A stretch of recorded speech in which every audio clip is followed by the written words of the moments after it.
ایک صاحب نے مجھ سے کیا نیو یارک میں کہ وہ قرآن کو مانتے ہیں، محمد کو بھی مانتے ہیں صلی اللہ علیہ وسلم کو، پھر مسلمان کیوں نہیں ہے؟ یہ سوال تھا ان کا۔ قادیانی قرآن کو بھی مانتے ہیں، حضرت محمد کو بھی مانتے ہیں، مسلمان کسے کہتے ہیں؟ جو قرآن کو مانے اور حضرت محمد کو مانے صلی اللہ علیہ وسلم کو، پھر مسلمان کیوں نہیں ہے؟ یہ یہودی تھا سوال کرنے والا۔ میں نے کہا میرے بھائی تم کون ہو؟ یہودی۔ کیوں؟ موسیٰ علیہ السلام کو مانتے ہو، تورات کو مانتے ہو۔ عیسائی موسیٰ کو مانتے ہیں یا نہیں مانتے؟ کہتا مانتے ہیں۔ تورات کو مانتے ہیں یا نہیں مانتے؟ مانتے ہیں۔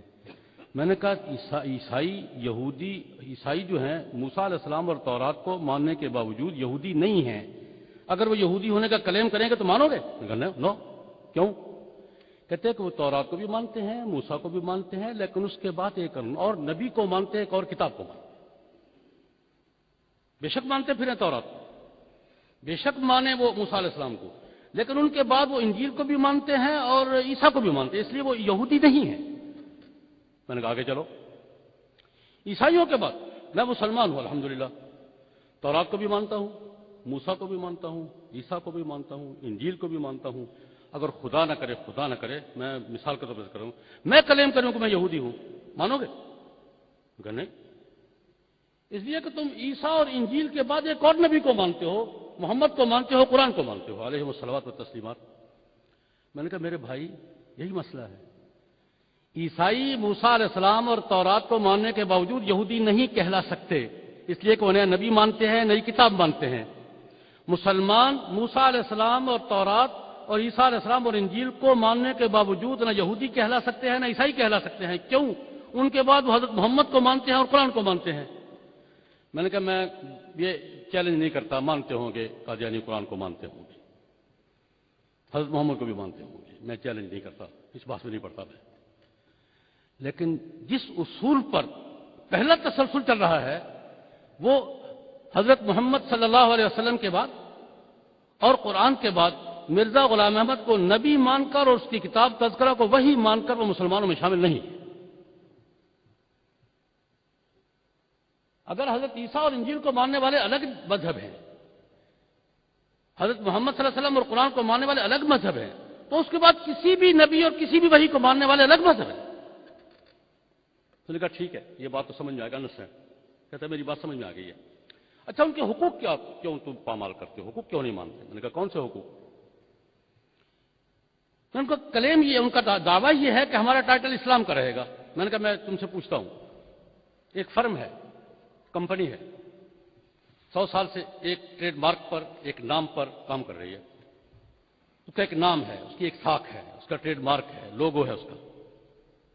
اس میں سے 2-4 آدمی الگ ہو کر ایک نئی کمپنی بنا لیتے ہیں، حق ہے ان کا بنا لیں۔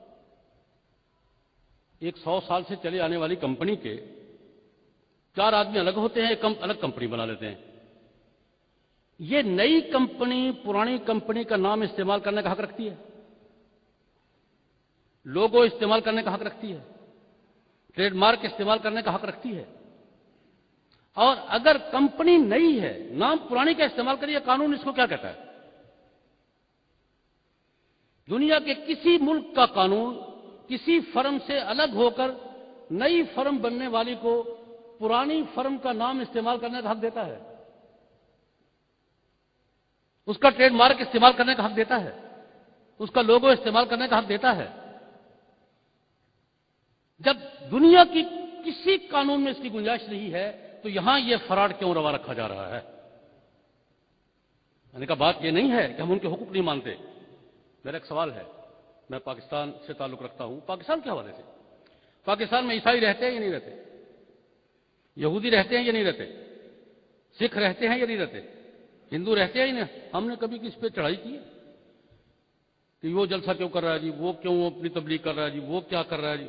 کبھی سوال نہیں۔ سکھ تو اتنے آتے جاتے ہیں کہ ایک وقت ایسا آتا ہے سال میں کہ لگتا ہے کہ ہر طرف سکھ ہی سکھ ہے، سال میں ایک ایسا موقع آتا ہے کہ ہر طرف پگڑیاں ہی پگڑیاں نظر آتی ہیں۔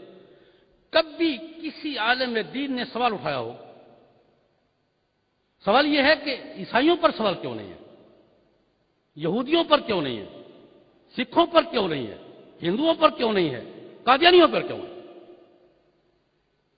وہی بات جو حضرت مولانا عبدالحفیظ مکی دامت برکاتہ نے فرمائی تھی، میں اپنے انداز میں کر رہا ہوں کہ ہندو اپنے آپ کو ہندو شو کر کے بات کرتے ہیں، وہ ہمارے حقوق پہ کلیم نہیں کرتے. ہندو اپنے حقوق کے دائرے میں رہتے ہیں، سکھ اپنے حقوق کے دائرے میں رہتے ہیں، ہمارے حقوق کلیم نہیں کرتے. عیسائی اپنے حقوق کے دائرے میں رہتے ہیں، ہمارے حقوق پر کلیم نہیں کرتے. قادیانی اپنا سٹیٹس تسلیم نہیں کر رہے اور ہمارے حقوق اپنے نام الاٹ کرانا چاہتے ہیں. یہ کیسے ممکن ہے؟ یہ کیسے ہو سکتا ہے؟ اس لیے زیادتی ہم نہیں کر رہے، زیادتی قادیانی کر رہے ہیں. اور اس زیادتی پر بین الاقوامی رایامہ یا لابیاں یا یہ ہیومن رائٹس کے ادارے یا کمیشن وہ قادیانیوں کی سپورٹ کر کے ہمارے جذبات مجروح کر رہے ہیں، ہمارے عقائد، ہمارے مفادات اور ہمارے جو سٹیٹس ہے اس کو مجروح کرنے کی کوشش کر رہے ہیں.